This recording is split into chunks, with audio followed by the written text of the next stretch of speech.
Bienvenue. Aujourd'hui, on va décortiquer une histoire assez incroyable de transformation, celle d'un homme qui a dû vraiment toucher le fond pour pouvoir se réinventer. C'est le parcours, souvent très douloureux, de ce qu'on appelle un homme bien. Alors pour commencer, faisons connaissance avec notre personnage principal, Yoran. Lui, il est vraiment l'archétype, l'exemple parfait de cet homme bien. Mais qu'est-ce que ça veut dire au fond, être un homme bien? Tout part de là, de cette simple phrase. Yoran était un homme bien.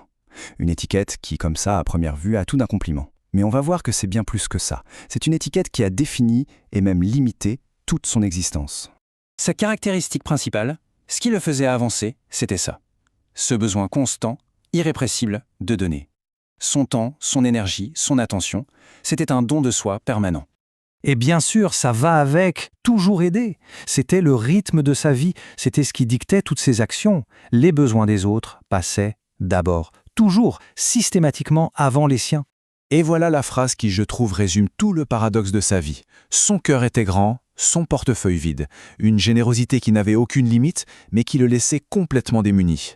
Pas seulement sur le plan matériel, mais aussi, et c'est peut-être le plus important, sur le plan émotionnel. Maintenant, voyons comment cette identité d'homme bien a complètement façonné sa relation amoureuse avec une femme, Maya. Et surtout, quel a été le prix à payer pour toute cette bonté. Pour elle, il a tout mis de côté. Ce n'était pas juste quelques efforts, non, c'était un sacrifice total, un effacement de lui-même. Et ça se voit dans 3 domaines clés. Son argent, bien sûr, mais aussi ses rêves, ses propres ambitions et finalement son identité. Le compromis était radical. C'est le mot. Ses propres ambitions, ce qu'il voulait faire de sa vie, tout ça a été mis de côté, abandonné, pourrait-on dire, sur l'autel de leur relation. Mais pourquoi faire ça? Quelle était sa motivation profonde? Eh bien la voilà. C'était une erreur de calcul en fait. Il pensait qu'en agissant comme ça, il pouvait en quelque sorte acheter son amour, ou même la sauver, comme si l'affection était une sorte de transaction. Forcément, quand on bâtit une relation sur des fondations aussi fragiles, sur un sacrifice de soi aussi complet, ça ne peut pas durer. L'effondrement était inévitable. Et il a été aussi soudain que violent. Le premier coup, brutal, d'une simplicité terrible. Pas de long discours, pas d'explication, juste un fait, froid, implacable. Elle est partie. Et comme si ça ne suffisait pas, la douleur est démultipliée. La trahison, la plus classique, la plus redoutée. Tout ce qu'il a donné n'a non seulement servi à rien, mais il a été rejeté et remplacé. Et puis il y a les mots, le coup de grâce, prononcé par elle. Je ne t'aime plus. Juste quelques mots, mais qui ont suffi à anéantir tout le monde qu'il avait construit autour d'elle. Ce qui reste après ça, ce n'est pas juste de la tristesse. C'est bien plus profond. C'est un vide, un abîme, un gouffre émotionnel. C'est logique, au fond.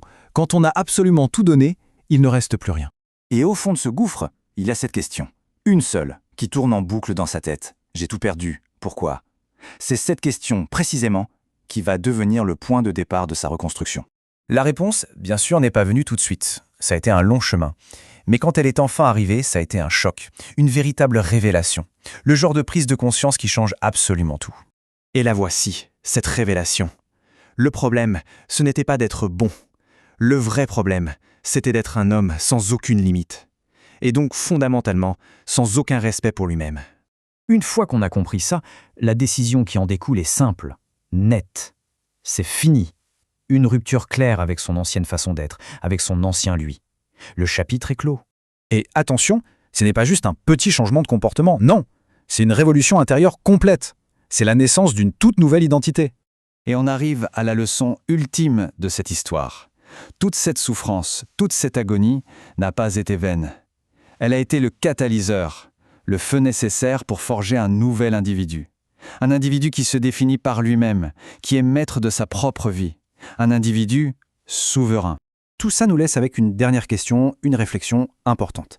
Comment fait-on pour construire des limites saines, basées sur le respect de soi, sans pour autant ériger des murs qui nous isolent des autres? Où se situe la différence concrètement entre le fait de s'affirmer et celui de se fermer au monde?